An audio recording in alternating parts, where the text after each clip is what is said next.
Should we get started? Okay, hopefully you guys are able to get your audio hooked up and you are able to follow along. We will be recording this presentation and get the information out to directors and to everybody about where they can find the presentation. So anybody that wasn't able to participate today will have a chance to get the information at a later date. Hello, my name is Tanya Semerad, and I want to welcome you to the Extended Core Standards SEED Standards webinar. I'm the Autism and Significant Cognitive Disability Specialist at the Utah State Board of Education. Joining me in presenting this webinar are some of my colleagues at the USBE. Tracy Gooley is here. She's the Special Education Assessment Specialist. We've got Scott Ross-Kelly. He's a Science Assessment Specialist, and Ricky Scott, the K-12 Science Specialist also. In this webinar, we will discuss the purpose of the information that we are sharing. We will give a brief introduction to the shifts in science education and the core SEED standards for grades 6 through 8. Next, there will be an introduction to the extended core SEED standards for students with significant cognitive disabilities, as well as the transition plan for using these new standards, resources available, and planning for assessment. Finally, we will wrap up the webinar by answering any questions that you might have. Have you seen my room and I'm worried about it? There are three main objectives for this webinar. First of all, participants will learn about shifts in science education and the need for new Utah core and alternate standards. Another objective is that participants will understand the format of the extended core SEED standards for grades 6 through 8, including the big idea and access points. And finally, participants will know where to find resources for teaching the extended core SEED standards. Ricky Scott and Scott Ross-Kelly will now share information on this shift in science education. Hello out there. It's great to be with you today. Scott and I are really excited to be having this opportunity to work with you. Just to kind of get started, we want to kind of express the excitement that we have regarding the new standards. We've been using them now in classrooms for about a year in the general classrooms, and we've had some really positive feedback from the teachers that we've worked with. So, like all things in education, our changes to these standards are based on research. We're basing our work on kind of it's a document that's kind of led from documents that our old standards were based off of. So this is kind of the newest, most updated research by the National Research Council called the Framework for K-12 Science Education. This is the document that really introduces three-dimensional science, which is something we hope to go into with you today. Hey, Scott Ross-Kelly here. Glad to be here. I'm talking to you. One of the hallmarks of this has been a discussion on equity in science education. And we've been trumpeting this in the regular gen ed classrooms, but we want to make sure you guys know about what we've been talking about in this. Equity, and this is right from the framework itself, from that document Ricky was talking about. And equity in science education requires that all students are provided with equitable opportunities to learn science and become engaged in science and engineering practices. And so we really wanted, when we started developing these alternate standards, we wanted to make sure that this is something that we could make sure all students have the opportunity to engage in this really rich, phenomena-based education. We want access to quality space, equipment, and teachers to support and motivate that learning and engagement with adequate time spent on science. And that's going to be a hard thing with everything else we have to do in the classroom.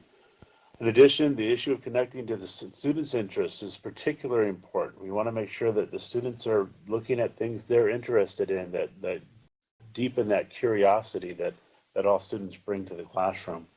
With an increased recognition about diverse customs and orientations that members of different cultural communities bring, there's a lot of information out there. There's a lot of really good things you can bring into the science classroom that's a benefit for the student and ultimately for science itself.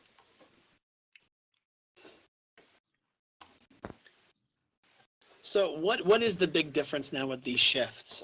So when it comes to 3D or three-dimensional science, what we're looking at specifically is a student-centered way of teaching. It's made up of three distinct parts, and these are our three dimensions. The first part is the practices. Those are the things that students do. These are the things, again, we want to give them as many opportunities as possible to be able to, do what scientists do. That's the hope. So the practices are described by are the things that students do. The disciplinary core ideas, those are our content pieces, right? Those are the things that we want kids to be able to know, to be able to make sense of the natural phenomena that they're experiencing. And then finally, the cross-cutting concepts, those are the tools that students use to kind of reason through their science thinking. So those are reasoning tools for the most part. So how we want kids to be thinking.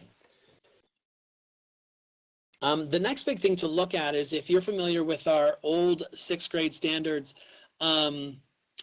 there are some kind of changes. This is actually an example from our old 8th grade standards, but you'll know the formatted, you're probably familiar with it if you've been here in the state for a little while, but they used to be formatted in standards, objectives, and indicators, where standards was kind of like a big content idea, objectives was a little more fine-grained content idea, and then there were specific indicators, A, B, C, D, E, that listed specific things we wanted kids to know. You're probably familiar with that. The big shift comes with these new standards, where we're moving from standards, objectives, and indicators to strands and standards. Now, that doesn't seem like much in that format, but there is a pretty big shift there. So first and foremost, the strand is kind of, again, your overall idea. It's more than just a simple phrase. It's really what we're wanting kids to understand in the work that they're doing. So it's a big overarching idea. The next piece is in the standard itself. The standards are our goals for students. So these are really the outcomes that we're looking for with student work and student learning and student thinking. You'll notice in these standards that we have some words that are bolded, some that are underlined. And that's actually pretty important to help both teachers and students identify those 3 dimensions. So in this example here, you'll notice that the standard is more than just a bit of content that we want kids to be able to memorize. It's more of a phrase or maybe a goal for their learning in general. So in this case, we're going to be developing a model to describe the scale and proportion of atoms and molecules. Now, again, this is the general standard. We'll look at the extended standards here in a bit. But just to kind of give you an idea of how this works. So that first sentence really is our standard, right? So instead of just talking about kids should know atoms and molecules, we're really looking at how we want them to learn and experience this. So we want students to be able to develop models. We want them to think about them in proportions, or in the idea of scale and proportion. Having that focus of scale and proportion is really going to help kids see the difference. As a longtime science teacher, there were some very common misconceptions kids would have thinking about atoms and cells. They would both see these things as small, and they both had a nucleus in the middle, and therefore they must be the same thing. Where now we're really focusing on this idea of having kids think about scale and proportion, really looking at that difference between these things. The next thing we'll see in those as well is emphasis statements and example statements and things like that to really clarify. So when it comes to 3D science, again, we want students to be an active part of the investigation of the science phenomenon. We want them to be trying to discover this information for themselves using the practices and cross-cutting concepts and supporting their ideas with core ideas.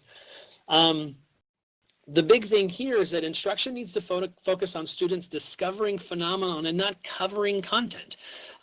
Traditionally, we talk about we cover this material and that material, but if you look at the definition, discovery is the act of finding something. We're covering, that's the act of concealing or hiding. So let's not cover material. Let's really look at discovering what we're trying to find together. And the big key in this whole thing, and this big shift, comes with the idea of focusing on scientific phenomena. So we're going to spend some time looking at phenomena here for a bit. So phenomena, what are phenomena? We have the definition here: a fact or situation that's observed or observed to exist or happen, one whose cause or explanation is in question. Phenomena can be just about anything that's out there. And we even have a statement when we talk about phenomena. We say phenomena don't have to be phenomenal. They don't have to be these grandiose big things. It could be something as simple as a piece of ice melting on a tabletop. Why is it melting on the tabletop? Or why does it melt faster if it's placed on a metal table versus placed on a piece of foam? It's a phenomenon. It's something you can see. It's something that you can observe. And we want every learning experience based on students questioning, investigating, going after, trying to find out what is causing that phenomena. And it's really great if the student themselves come up with the phenomena that they want to actually discover or investigate. And so some examples of scientific phenomena, we just have some that we thought we'd share with you. That's going faster than it was supposed to. Surprise. Lots of phenomena. Lots of phenomena. And so it can be just things as simple as pictures, things that students bring into the classroom. I've seen classrooms where teachers start the day with a phenomena of the day, and students come in and say, what did you see since we last met? And they just share what they saw, and then they pick one and they talk about it and they investigate it and go into more depth on it and try to figure out what causes it. And they start going through the practices that scientists go through in order to explain that phenomena and find ways to reason around it. So when it comes to 3 dimensions, we're going to go a little bit deeper into them now. So again, the 3 dimensions, one more time, is what students actively do to describe and explain phenomena. So as Scott described, maybe this time we're looking at a specific standard regarding atoms and molecules again, for example. So the teacher's going to bring in something for kids to explore. Something, again, that's tangible for them to get their hands on or to be able to really experience. And so what we want them to do is experience these things through the 3 dimensions. So one more time, science and engineering practices are what students do. We'll look at those a little more in depthly in a bit. Cross-cutting concepts are the tools that students use to reason or really think through what's happening. And then finally, the disciplinary core ideas are those large grain-sized science content pieces, the stuff we want them to know to be able to make sense of why that phenomenon is happening. When we look at this, there are 8 different practices. Now, the hope is that in the classroom, the students have opportunities to do all 8 of these practices in some way, shape, or form. The standards call out a specific practice. But please understand that when you start using these standards in your classroom, you are not limited or bound by only that practice for that standard. For example, the one we looked at before with atoms and molecules and building models, hopefully that's not all you're looking at. Maybe we're also going to go towards the 8th one right now, which is, obtain, evaluate, and communicating information. Maybe we're going to read an article about this and try to make sense of what's happening. Or maybe we're going to watch a video clip that shows some information. Then we're going to have the kids think about, what does this mean to me? And all of these things are things that scientists do. So going through them really quick. So we have asking questions and defining problems. You'll notice that these standards are the science with engineering education standards. So there's 2 pieces with this. Science is the way we make sense of natural phenomenon, and then the engineering part is how we solve problems about or with or using our knowledge of that phenomenon. So that's all engineers do, is they're trying to solve problems. The next thing, again, is developing and using models. We want kids having opportunities to not only use models that are prepared to make sense of things, but also have some opportunities to build some models of their own. The next one is looking at planning and carrying out investigations. These are the experiments that most of us are familiar with that we're doing with kids, but we want them to be the ones trying to, maybe as much as possible, being involved in that investigation process and planning that out. I'll try to go through these a little faster. I feel I'm going too slow. Analyzing and interpreting data is a really important part, because we need for kids to make sense of science, they have to understand that all the reasoning that we do to make sense of things, to come to final conclusions or understanding of what's happening, is based within that data that we're collecting, whether that's numeric data or whether that's simply our observations. Next, using mathematics and computer technology or computational thinking, constructing explanations or designing solutions. So this is, again, another split between the science and the engineering piece. When we're doing science, we want kids to come up with explanations. We want them to come up with why is this happening? So like Scott's example of putting ice on 2 different materials and seeing one melt quickly and one melt slowly, we want kids to be the ones to tell us why that's happening, instead of being told, well, you'll notice because this material is an insulator. I mean, we don't want that. We want kids to come up with their own words to describe, well, something about this is making it so it's happening slowly. So I think it's this, or I think it's that. And then when it comes to engineering, we design solutions. So we identify problems. We can use models in different ways to explain them and understand them. But then we want them to come up with some solutions to those problems. The next thing we want kids to be engaged in is engaging in argument. We want them to be able to come up with scientific arguments and maybe even respectfully refute each other. I think the reason why the ice is melting is this. Well, I think the reason the ice is melting is that, and get into a good conversation, looking at the evidence, making sense of what that looks like. And then finally, obtaining, evaluating, and communicating information is a huge part of science. It's something that general science teachers don't always think about, as their role with the ELA world, right? I mean, we want kids reading, we want kids understanding text, we want kids analyzing what it is they're seeing, but most importantly, communicating what it is that they have found. So that's the practices. When it comes to cross-cutting concepts, these are all the different lenses we can look at in the world of science.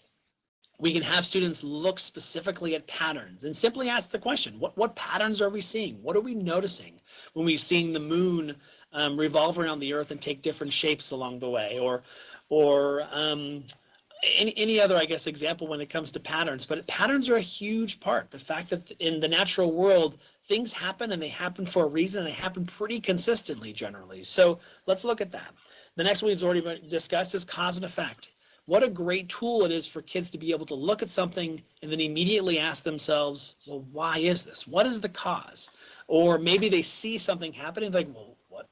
Maybe they'll look at the effect specifically of a cause or why things changed. We looked briefly already at scale, proportion, and quantity. We can look at that in a bit as well. Structure and function is a big one. What is it about this organism or whatever that makes it act the way that it does? Systems and system models is huge in science. We need to make sure we identify what parts of this phenomenon really are making a difference and which ones aren't. So let's identify the system. Matter and energy is also an important part of science. How is it that these two important factors of our lives interact with one another? And then finally, stability and change. An object in motion stays in motion, says, Newton's laws.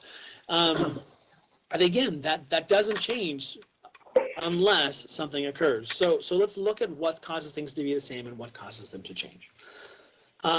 Finally, when it comes to disciplinary core ideas, there's a big shift when we think about the content we want kids to learn in a science class.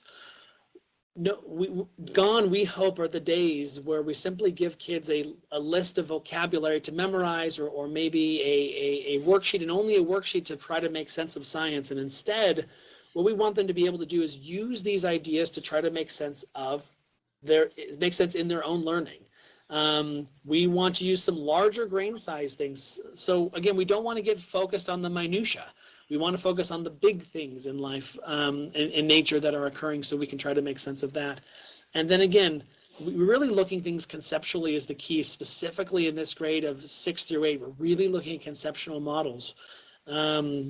Being able to conceptually understand it. So the big shift in this, and I love this, is a quote from a science leader, and actually in the state, but also in the nation. His name was Brett Molding. But he says, we need to make sure that students own their learning and not just rent it from the teacher.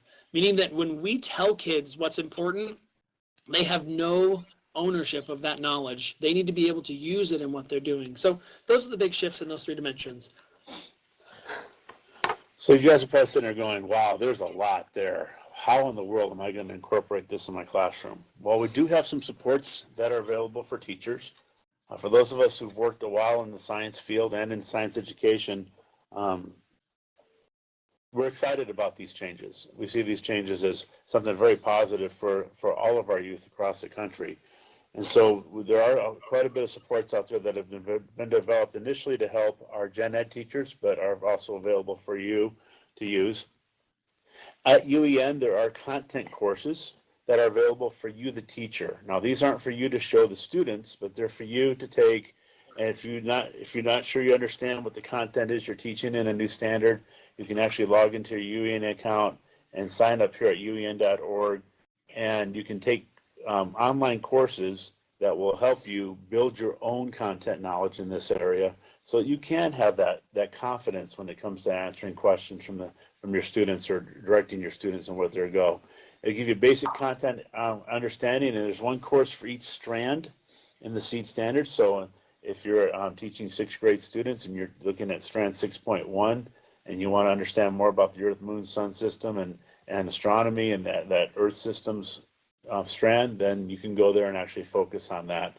And you actually get USBE credit upon successful completion, and anyone's welcome to take all the courses in any order you want to go. It's there's no set meter to it. And I'll add to that really fast that there is a focus in phenomena. This idea of phenomena is making you a little nervous. One thing that these courses do is they kind of have a learning.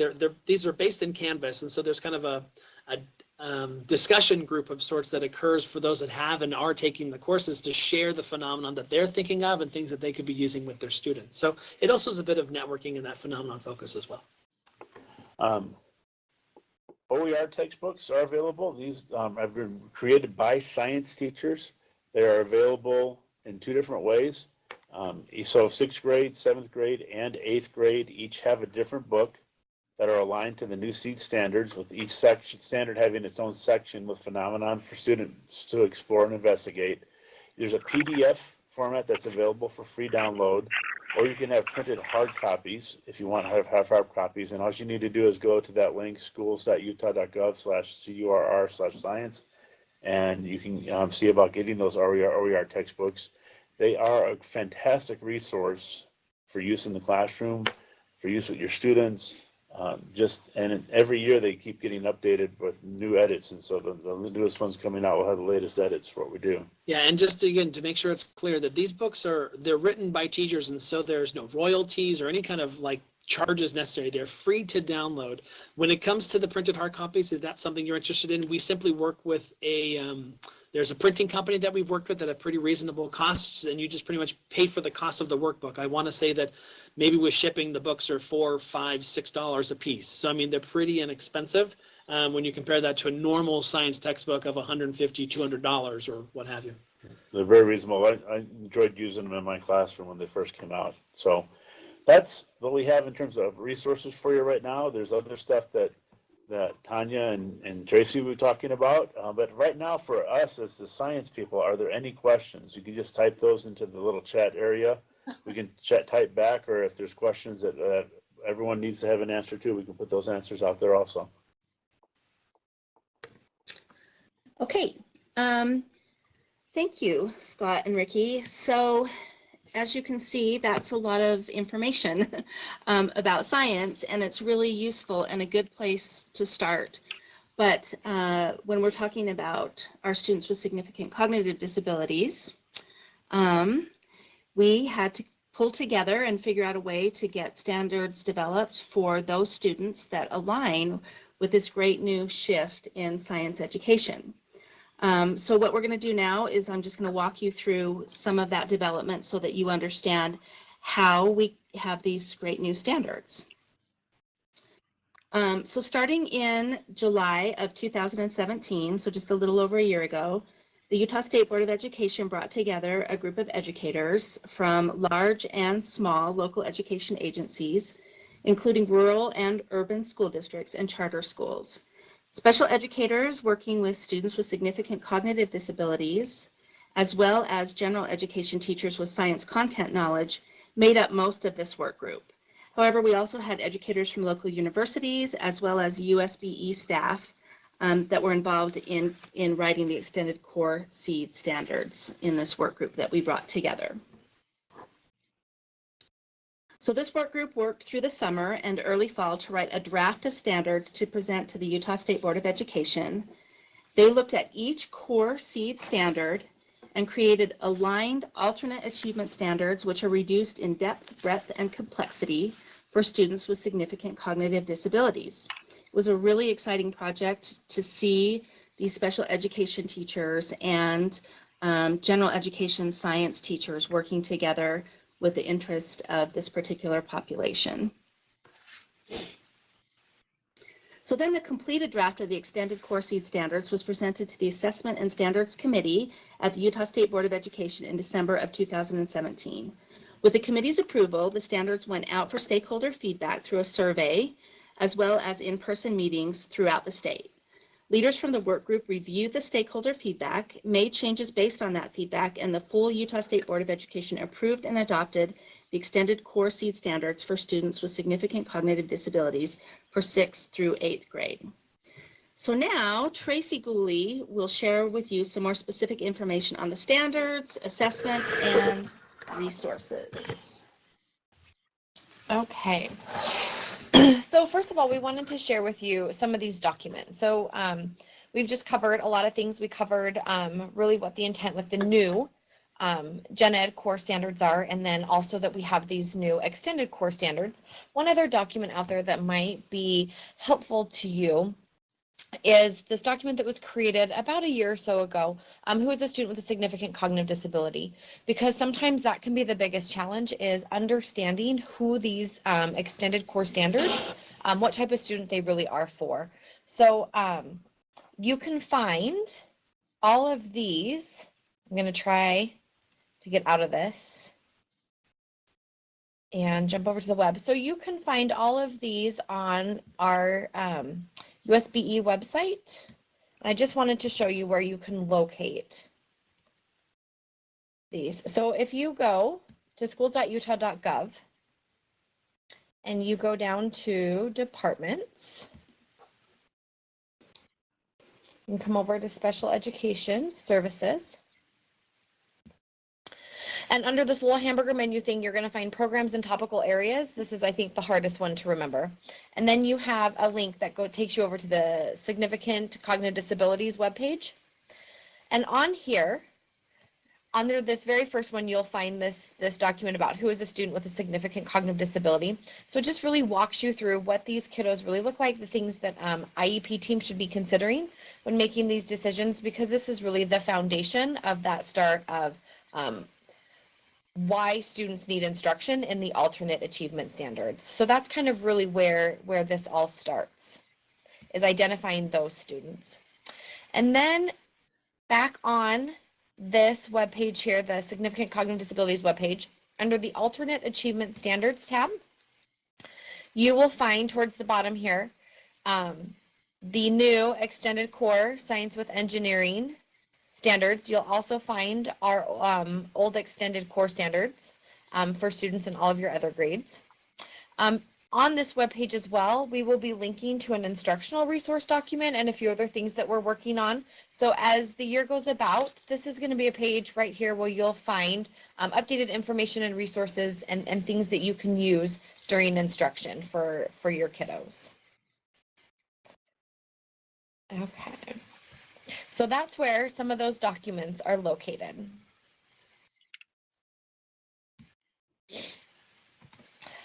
Okay, so really quickly, we want to talk you through the transition plan. So we've talked a little about what science is. We've got these new standards. They've been adopted by the board. So now what are we going to do with them? And what's the expectation?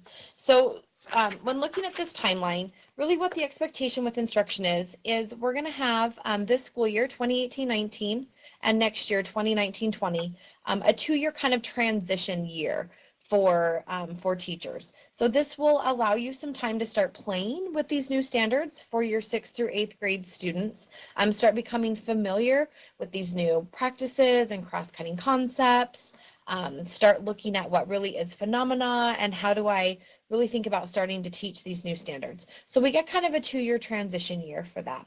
So with that said, the expectation is that you'll still be instructing your students along with the old standards in grades 6 through 8, but also starting to see where you can start incorporating some new instruction with the new standards. And one place to start with this is looking at where content, some of those content areas and concepts may be the same between the old and new standards.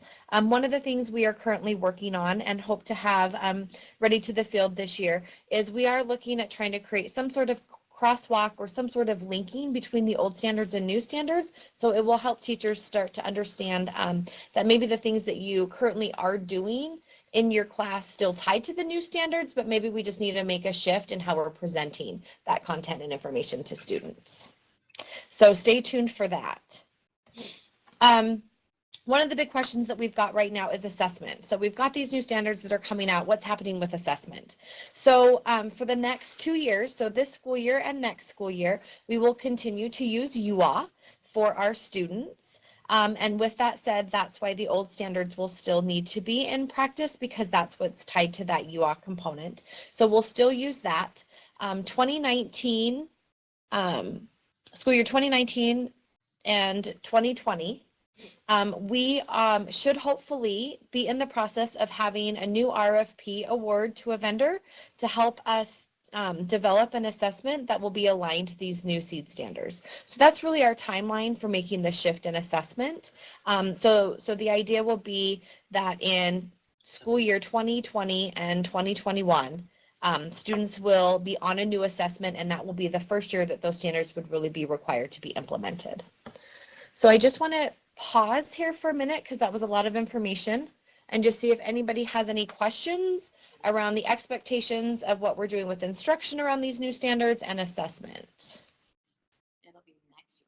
And if you do have questions, will you please type them in the chat because we can't hear you. So if you do have any questions or if something comes up throughout, feel free to just type a question into the chat bar. Okay, so it looks like everybody seems to be good with that.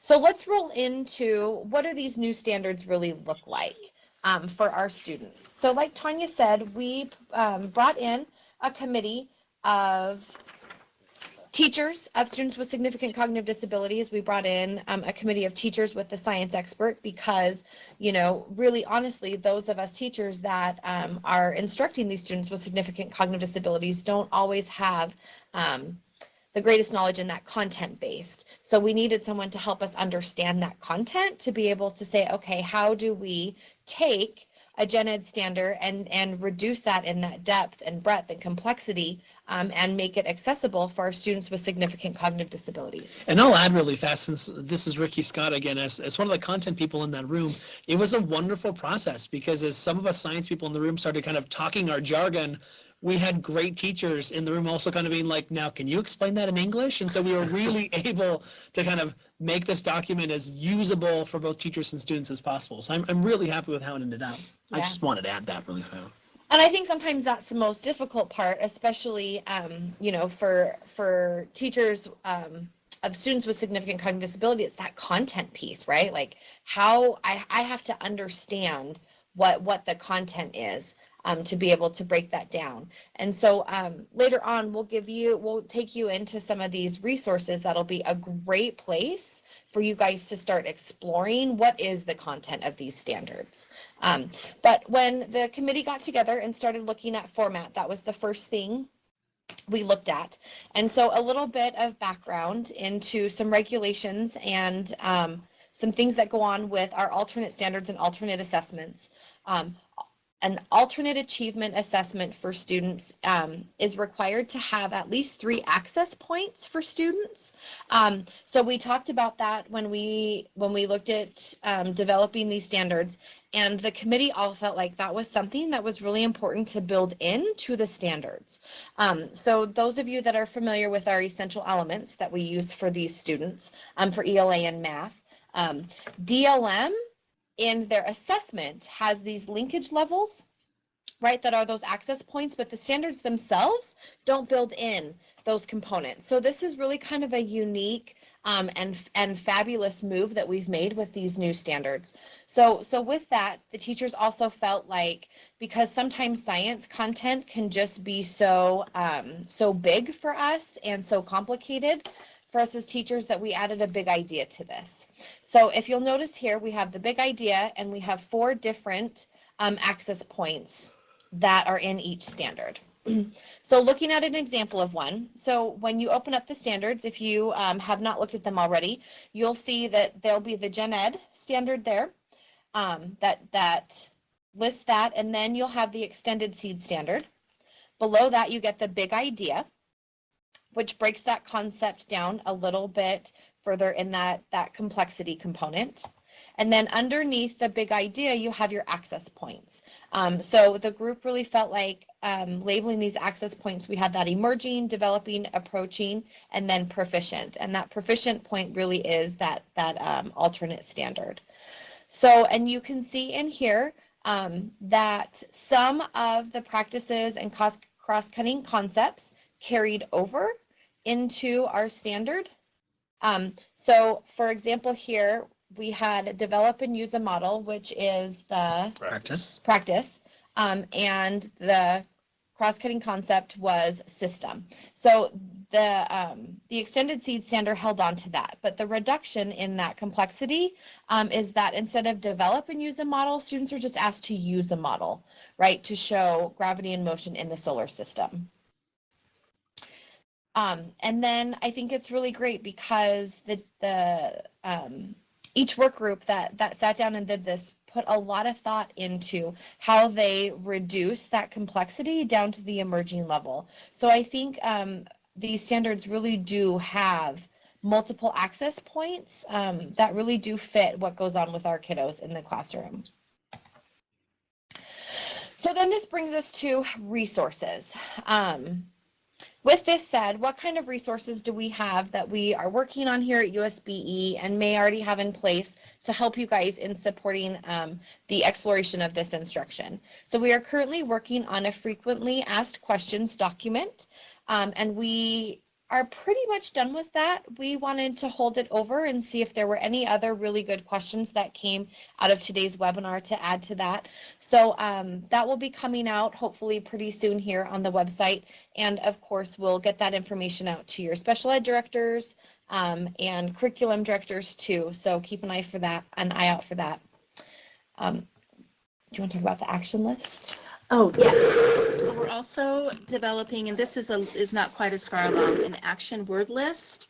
And some of our wonderful work group participants came up with this, and their idea was that maybe within the standards, there were some words that we could help teachers understand what the expectation would be. So for instance, words and phrases. So develop a model. What does that really mean? A lot of times people automatically think, okay, they're going to get, Legos and build something. And so we really want to explain comprehensively and in an understandable way what certain phrases and terms mean throughout the standards. So that is going to be, we're working on that right now. That's something that Tracy and I can't really do ourselves. Again, we need the science content experts to help us with that. So that is something that we are working on. So one thing that we do have created and ready, we're just waiting for it to get posted to our website, as we have created just a really quick instructional resource guide document for you, which gives you these fabulous things called seed storylines. And this is where the general education standards have been unpacked, and where there have been some general education episodes produced and put together. So we'll go in and look at those in just a minute. So that's a really good place to start. And as Scott had talked about earlier, the UEN modules that are available that alone will be enough to keep you busy for the next year. So those are really good places to start getting yourself submerged in the content of science. And one of the other things that came up in our work groups as we were really discussing this in depth and understanding that the expertise in science content can really be a barrier for teachers with students with significant cognitive disabilities, was that it was suggested to work with your general education science teachers in your schools and maybe start picking their brains a little bit on what they're doing with this instruction, seeing if you can pair up with them and bring your kiddos into class with those teachers. So utilizing that resource will be very beneficial as well. So this instructional resource guide, you can find it on the special education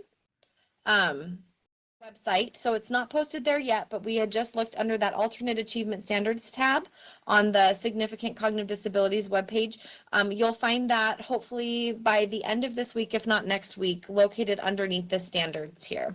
So that's where that is planned on being placed. And what this document will look like is we'll give you automatic links straight here to your core standards, so you can look at those. We'll link you right into the extended core standards. And then here's the link to hook you up with those Canvas science courses. And so what those are is those courses are really designed to help support teachers with the science content knowledge. And I think this is going to be really important and a great resource for you guys. So as you're thinking about, okay, how do I differentiate this instruction? How do I take this content and really break this down and make this accessible to my students? This will be a great place to start looking at that. Okay, with that, we also gave you the link over to the seed storylines. And this gives you some great activities and understanding of the big ideas and some quick lessons that move you across the standards. And then at the end, you get like a little mini episode. So I think we're gonna pop you guys into here so you can see what these storylines look like. And I'm gonna have Ricky help me. So Seed Storylines, just while she gets that up, it was a group of 5 districts that worked together to kind of create these. They're now hosted and kind of they're being maintained, I guess I could say, by the Davis School District, and they're continually are updated. So when you get to the Seed Storylines, you'll notice there's lots going on here. Once you first get here, if this is something you decide you want to start looking at, is I would spend some time here looking in the section here I'm kind of hovering over that is called what are storylines. Spend some time there, because there's a difference. Storylines in their mind is kind of what we used to, or I guess could still consider a unit, right? But when we're looking at this 3-dimensional learning, it's more of a shift in the fact that we're looking at this learning kind of progressively. How can we take what the kids know and build from that, and then continually build and build and build using new standards? And so that's kind of the whole idea behind this. It's kind of a national movement that's going on right now. But when you get to this website, we can start to looking at 6th grade, for example. And if we look at 6th grade strand 1 and we just open that page up, what hopefully will come up when you click that button. Oh, when you get to that, what you'll see is, first and foremost, it kind of lays out the 3 dimensions for each of those standards. So in 6th grade, strand 1, standard 1, or 611, you can see the standard written there at the top, and then underneath it you'll see the practice, the disciplinary core ideas, the cross-cutting concepts. One thing that we're really excited about is the work that these districts did is if you click on this button right above the standard, and by the way, there's each of the standards are listed there. But if you click on this button right above the standard that says Unpacked, it takes you to a Google document that will actually show you kind of an, oh, maybe it won't, and I'm not going to worry about that. But anyway, it does. I guess you have to log into Google first, but it'll give you an unpacked version. And what that means is that kind of these are science teachers that work together to be like, what are all the pieces that my students need to be able to understand to really fully teach this? And again, this is simply those teachers' ideas, and you can feel free to interpret it as you want. Right. The next big resource is over here on the right side, which is the storyline itself. So this storyline for this standard is a way that they would recommend, or at least the way that they would teach it. So if you read through all of this material, it gives you a really good in-depth understanding of how kids can really understand this idea of the Earth, Sun, and Moon relationship. Here, you'll also see all the different episodes. So this is the steps that the kids would go through. Now, it's also laid out here as well.